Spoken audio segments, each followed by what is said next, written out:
바쁘게 길을 걸어가는데 어떤 한 분이 다가와요. 제가 설문조사하는 조사원인데 여쭤볼 게 있습니다. 잠깐만 한 1분만 도와주시면 좋겠어요 라고 다가왔어요.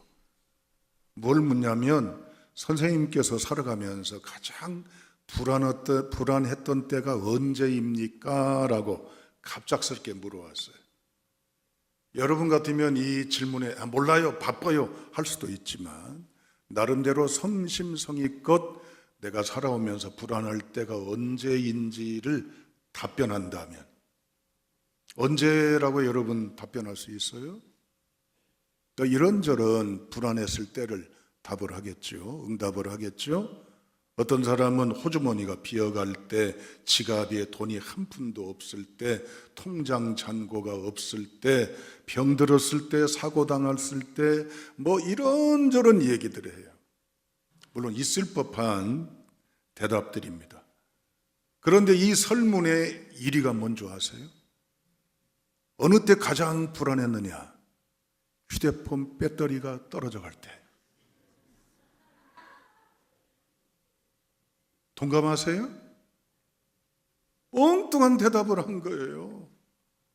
내가 가지고 있는 휴대폰 배터리에 이제는 퍼센테이지가 점점 줄어들고 이제 이러다가 큰일 나겠다. 충전기도 없고 충전할 것도 없는데 어떻게 하지? 전화 올 때도 있고 이것저것 용무도 봐야 되고 긴급하고 중요한데 휴대폰 배터리가 어려움증에 처해 있다라고 할 때 여러분 마음 어때요? 불안하죠. 요즘 우리가 겪고 있는 질병의 또 다른 병명이 하나 있습니다. 배터리 방전 불안 신드롬입니다. 배터리가 떨어질까 봐 늘 쳐다봐요. 100%가 돼야 기분이 좋고 뿌듯하고 든든해요. 조금씩 수치가 줄어들면 큰일 나게 생긴 뭔가의 불안, 긴장, 초조가 옵니다. 이걸 가리켜서 노모포비아라는 말로도 얘기합니다. 모바일 포비아. 휴대폰이 없을 때, 스마트폰이 없을 때 느끼는 공포감, 불안감, 이 얘기입니다. 우리의 뇌는요, 이 휴대폰 배터리의 이 용량이 줄어가면 적색경보가 울린대요. 이건 기계가 점점 충전했던 것이 닳아져가고 없어지는 건 자연 증상이죠. 그런데 우리 마음속에는 어떤 적색경보가 울리냐면 내 생존이 중요한 것이 걸려있다는 방어, 공격, 이런저런 긴장감이 몰려온다는 얘기입니다. 심장박동이 빨라지고 안절부절하고 소통이 끊어질 것 같은 극도의 소외감, 단절감을 느낀다는 겁니다. 아마 그런 경우도 있겠지만 아이러니하게 이게 우리 시대를 살아가는 우리들의 모습이에요. 여러분, 내가 예전보다 피곤이 이렇게 씩 가시지 않아요. 입맛이 떨어져요. 자꾸 말라져요. 그러면 어떻게 합니까? 가기 싫은 병원에 꾸역꾸역 가야 돼요. 그 복잡한 검사 다 통과해야 돼요. 해야 돼요. 왜 그렇죠? 건강 찾으려고, 기력 찾으려고.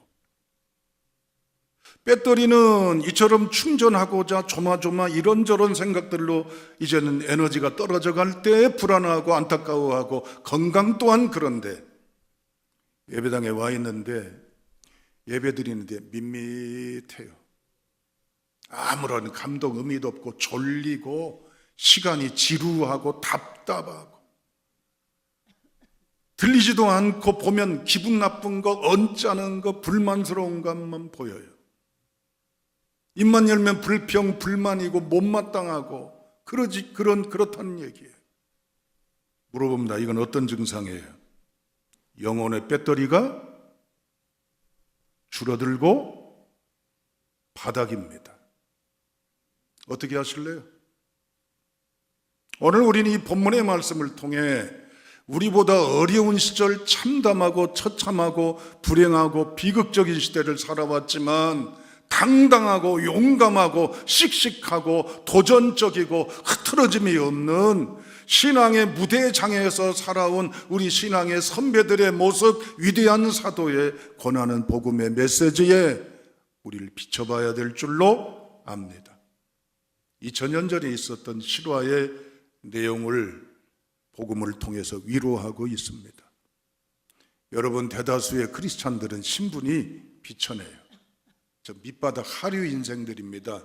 루저예요. 흙수저란 말이에요. 무수저. 그러니까 무시하기 딱 좋고 업신여기 딱 좋은데 그들이 믿는 예수는 더더욱 회개망치가잖아. 그러니까 두들겨 맞고 뺏기고 욕먹고 때려도 아무 소리 못하고 결국에는 이제는 콜로시움이라는 경기장에서 말이죠, 짐승과 맞서야 되는 용맹한 이 짐승들, 무서운 짐승들 앞에 처참하게 뜯기고 창자가 터지고 피가 쏟아지고 소리를 지르고 죽어가는 것을 즐겨보는 관중들 앞에서도, 이 공포심 앞에서도 꺾이지 않고 흐트러짐이 없는 그들의 당당함, 그들의 씩씩함, 그들의 강함. 오늘날 우리는 그 당시 2000년 전에 크리스천하고 비교할 수 없는 환경과 조건과 상황에 살아요. 그런데 우리는 힘 빠진 머리 깎이운 삼손처럼 지내요. 표현이 좀 거칠어도 여러분 이해하십시오. 비열, 치절, 졸렬, 폐잔병, 불량품으로 살아가고 있어요. 왜 그럴까요? 교회가 잘못돼서요, 시스템이나 여러 여건이 문제가 됩니까? 따라합니다. 우리에게는 능력이 없어서입니다. 능력이 있어야 합니다. 아멘. 2000년 전에 크리스찬은 모이는 장소 하나 변변치 못했어요. 헌법이나 제도나 시스템이나 여러 기반 인프라가 요즘하고는 완전 비교할 수 없어요. 그런데도 그들이 이 시대 한복판에 던져져도, 뒹굴림을 받아도, 패대기 침을 받아도 거기서 소수에 불과하지만 우뚝 서서 당당한 이유는 뭐예요? 하늘의 힘으로 살았기 때문이에요. 우리는 물론 이 땅을 딛고 살아갑니다. 그러나 이 땅의 힘으로 살아가고자 꾀쓰고 요령 부리고 기회 잡고 몸부림치는 게 오늘의 우리들의 모습이 아닐까요? 오늘 본문의 말씀은 성령 강림주의를 통해서 우리에게 베드로 사도가 사역했던 사역의 장에 성령께서 어떻게 우리에게 능력으로 임하셨는지를 파노라마처럼 펼쳐서 성령님이 이렇게 우리 가운데 능력으로 임하고 계십니다. 그러니 여러분 성령의 능력을 의지해야 합니다라고 선언하는 간곡한 서신 베드로전서의 곳곳을 살피면서 오늘 성령 강림주의를 통해 우리가 어떠한 능력으로 살아갈 것인지를 소망하는 복의 성도가 다 되시기를 주님의 이름으로 축복합니다. 성령의 능력 첫 번째, 우리 다 같이 1장 2절이 되겠습니다.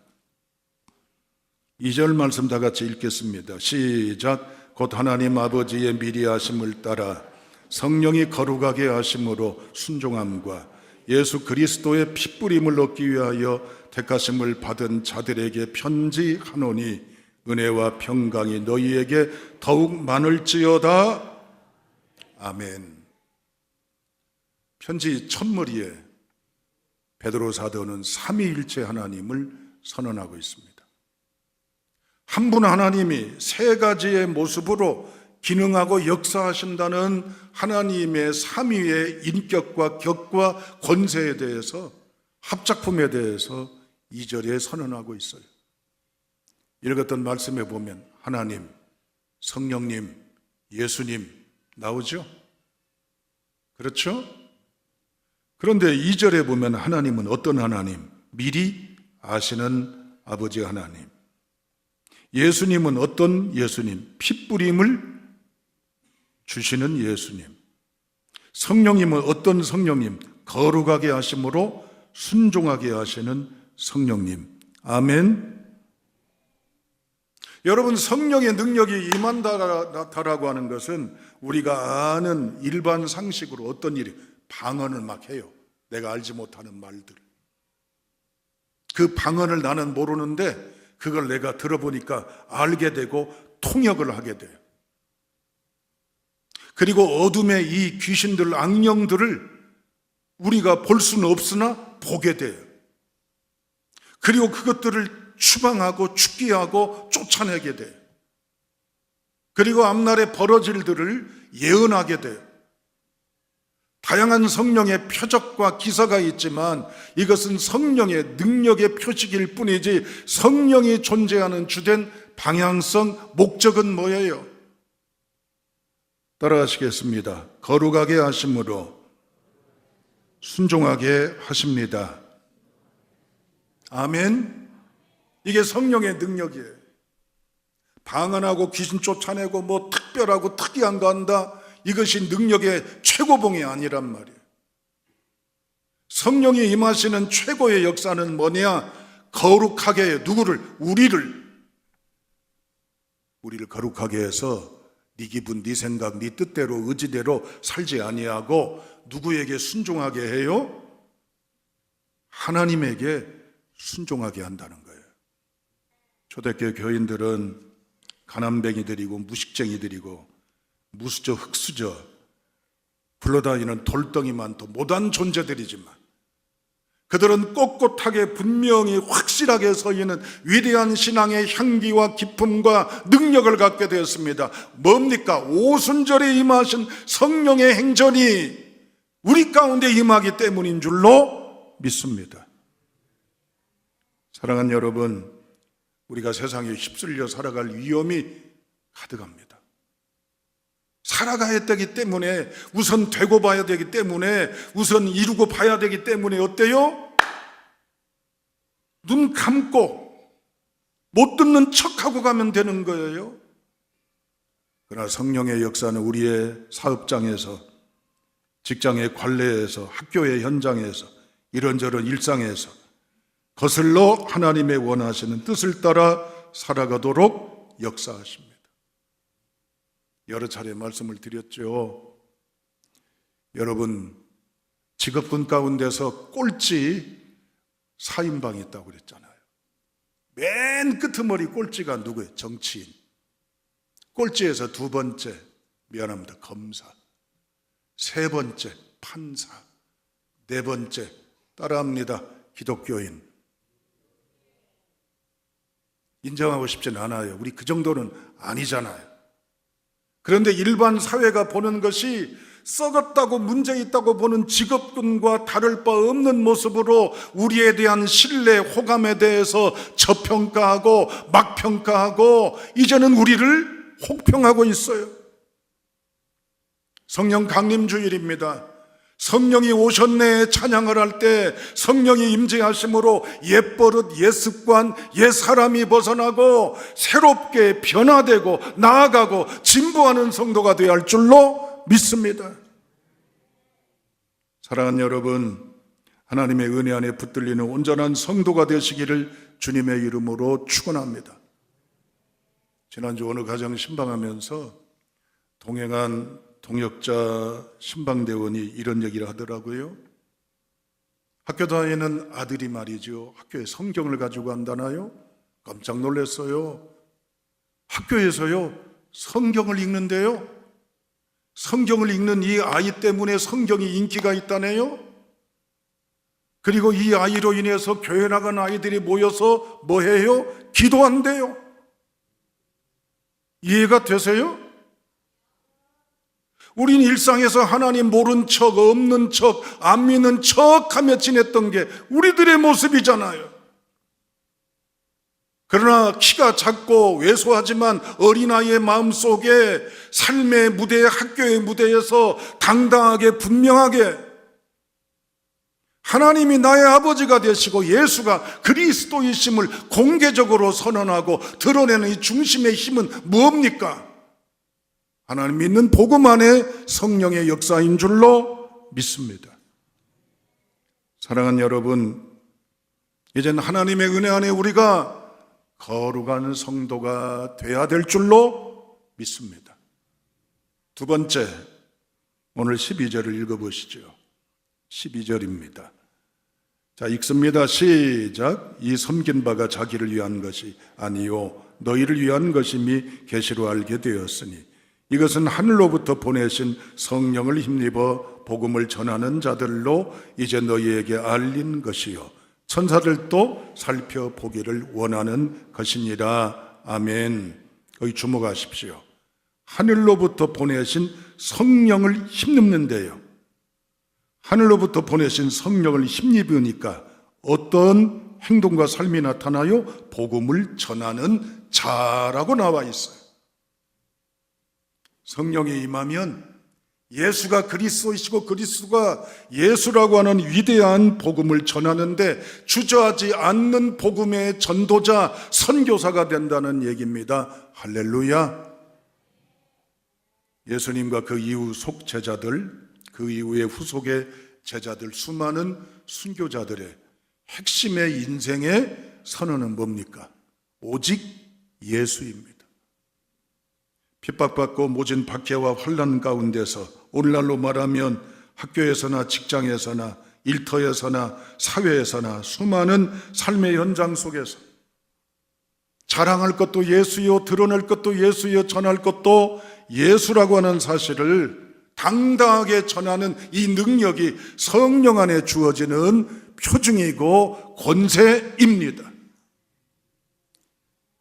여러분, 요즘에는요, 정보망들이 무궁무진하기 때문에 낯선 곳에 갈지라도 그 지역에서 유명한 곳, 맛집, 유명 장소, 이런저런 부분들을 우리가 검색을 해요. 맛집 검색하는 맛집이 쭉 리스트별로 나옵니다. 이제 음식 분야별로 말이죠. 그 집에 가서 우리가 맛을 봐요. 맛있어요. 그럼 소개해요. 맛있다, 가봐. 정말 싸더라. 가성비도 좋고 음식도 맛있고 좋더라. 또 내가 알고 있는 어떤 정보 이용해 보니까 정말 너무나 탁월하게 좋으면 가까운 친척, 지인, 주변에게 알려줍니다. 물어볼게요. 예수님 부끄러우세요? 예수님은 우리가 알고 있는 탁월한 정보, 뛰어난 정보, 편리한 정보만 또 못해요. 예수님은 침묵입니다. 금기입니다. 금어입니다. 절대적으로 드러내서 안 될 여건입니까? 성령이 임하면 내 인생의 가장 위대한 자랑, 내 인생의 가장 위대한 고백, 내 인생의 위대한 선언, 가치, 이걸 침묵할 수가 없어요. 그런데 오늘날 우리들은 위대한 그리스도 예수의 이 복음을 침묵하며 마치 길거리 영업하듯 강제 판매하듯 전도하고 있습니다. 생활 속에서 그리스도 예수를 내가 굳이 언어로 표현하지 않더라도 내 몸짓, 표정, 내 인격, 내 분위기, 내 삶의 모습으로 예수가 드러나는 증거가 될 줄로 믿습니다. 첫째, 예수 그리스도의 영 성령이 임하면 우리는 거룩해져 갑니다. 둘째, 주의 영이 임하면 우리의 어떤 모습으로든 나를 통로로 해서 그리스도가 예수임을 증언하고 전도하는 증거의 성도가 될 줄로 믿습니다. 마지막 세 번째, 베드로전서 4장 14절 말씀 읽어보시죠. 화면에 보입니다. 베드로전서 4장 14절 말씀 다 같이 읽어봅니다. 시작. 복 있는 자로다. 영광의 영 곧 하나님의 영이 너희 위에 계심이라. 아멘. 하나님의 영, 누구를 말하죠? 성령님이 어디에 계셔요? 너희 위에 계신다라고 하는 거예요. 구약의 용어로 말하면 쉐키나라고 합니다. 이 대표적인 증거가 뭡니까? 광야에서 춥고 덥고 배고프고 힘들고 어려울 때 하나님은 하나님의 백성들과 함께 하시는 증거로 매일 매시마다 뭘로 그들 위에 계셨어요? 구름 기둥, 불 기둥. 하나님의 은혜의 보좌가 보호하시고 인도하신다는 증거로 이 광야의 어중이 떠중이들, 빈손 털털이들, 이 모든 연약자들을 위해 하나님의 영광과 지배와 통치가 임하는 거예요. 이스라엘 백성들은 여러분, 남성들이 머리에다가 조그마한 모자를 쓰고 다닌다고 그랬죠? 뭐라고 그랬습니까? 키파라고 한다고 그랬습니다. 이건 뭘 의미한다고? 내 위에 누가 계셔요? 누가 나하고 함께 하셔요? 누가 나를 보고 계셔요? 누가 도와주셔요? 하나님이 함께 하신다는 거예요. 비록 고난과 핍박과 박해 시대 속에 언제 내 인생의 종지부를 찍을지 종말이 올지 모르지만, 그렇다고 해서 비겁하게 타협하고 현실적으로 이제 같이 동화되는 존재가 아니라 하나님의 거룩한 영에 붙들려서 내가 비록 박해와 살인과 어려움에 처해도 나의 피난처, 나의 소망은 누구라고 하는 초점과 목표를 가져요. 하나님의 함께 하시는 역사를 믿는 거예요. 성령이 임하시면 하나님에게 초점이 되고 주목이 되고 하나님이 중심이 되는 성도로, 주 안에 거하는 믿음의 백성으로, 직장에서, 가정에서, 어떠한 삶 속에서도, 무대에서도 주님을 향한 소망으로 당당하게 설 수가 있는 것입니다. 이제 결론입니다. 성령의 능력은 우리를 거룩해 가게 만듭니다. 성령의 능력은 우리를 침묵할 수 없는 전도자로 사용되게 하십니다. 성령의 능력은 이 세상의 많은 시선 가운데 누구를 보게 해요? 하나님을 보게 하는 능력입니다. 그렇다면 이제 우리는 어떻게 살아야 될까요? 여러분, 하루에 5분 단 한 구절 기도와 말씀 암송으로 영적 배터리를 충전할 수 있기를 주님의 이름으로 축원합니다. 하루에 한 번 맛집을 소개하고 싶어서 그러듯 나의 인생의 맛집이고 나의 인생의 희락의 원천인 그리스도를 자랑할 수 있기를 축복합니다. 내가 힘들고 어려울 때 예수님을 통해서 나는 이겼어, 세워졌어, 행복하게 졌다는 주에서 누렸던 은혜의 간증을 전하는 성도가 될 수 있기를 주님의 이름으로 축원합니다. 마지막으로는 하나님을 바라보는 스포트라이터의 임재를 의식하면서 하나님의 거룩한 영광의 행보로 뚜벅뚜벅 걸어가신 믿음의 순례자, 복 있는 성도의 걸음이 다 되시기를 주님의 이름으로 축복합니다.